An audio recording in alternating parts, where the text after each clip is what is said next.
Sir जैसे आपने ये बोला कि ग्रोथ तब है जब ये कंप्लायंसेस हम इनको जानेंगे और इनके माध्यम से ही आगे बढ़ेंगे। सर जब ग्रोथ की बात हो रही है तो मैं चाहता हूँ why not give a road map to 100 crore rupees. 100 crore rupees किसके लिए? बिजनेस के लिए या इंडिविजुअल के लिए? सर बिजनेस बिजनेस मतलब बिजनेस हो या इंडिविजुअल हो, लेकिन उसकी एक इनकम है। लेट अस से एक बिजनेस है, एक छोटा एग्जांपल लेते हैं, एक बिजनेस है वो 3 लाख रुपए महीने के प्रॉफिट कमा रहे हैं। ओके। ठीक है, लेकिन उनका 2-2.5 लाख रुपए खर्चा भी है।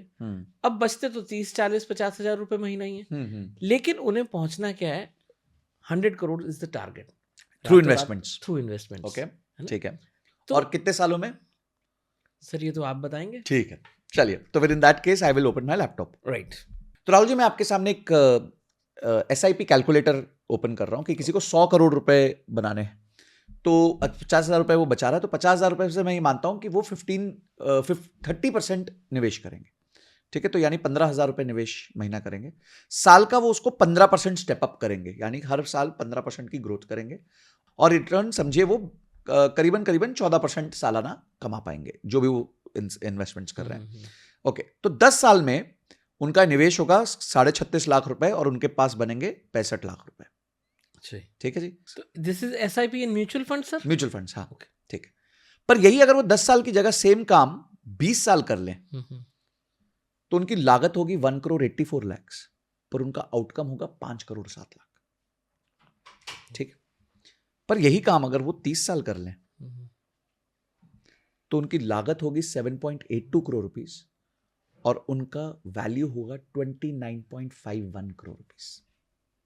This is the power of compounding. Yes, और यही काम अगर वो 37 to 38 ईयर्स तक कर लें, तो उनकी लागत होगी 24 करोड़ रुपए और उनके पास होगा 110 करोड़ रुपए।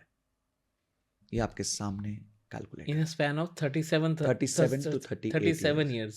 Yes, And he is saving, he started by 15,000 rupees per month only. 15,000 rupees per month investment से 14% कंपाउंडेड ग्रोथ से, जो निफ्टी 50 का कंपाउंडिंग ग्रोथ रहा है पिछले 8-10 साल में, मैं सिर्फ वही अज्यूम किया। मैं अज्यूम कर रहा हूँ अगर वो और अच्छे से उसको इन्वेस्ट करें तो बेटर भी कर सकते हैं, पर हम वो नहीं अज्यूम करते।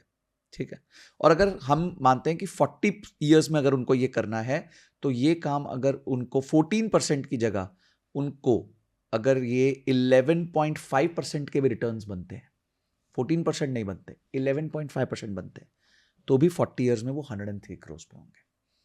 तो इसका मतलब बड़ा सिंपल है, रिटर्न्स मैटर नहीं कर रहे हैं, आप कितना समय पिच पे बने Consistency and patience. रखे हो, उससे आप एक 100 करोड़ रुपए बना सकते हो। और क्या ये पॉसिबल नहीं है लोगों के लिए? पर इसमें एक दो सबसे बड़ी अजम्पशंस है।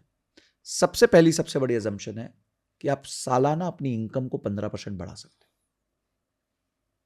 और मेरे हिसाब से आपको बढ़ानी चाहिए, क्योंकि वही सूत्र है जहां से आपका पैसा आ रहा है।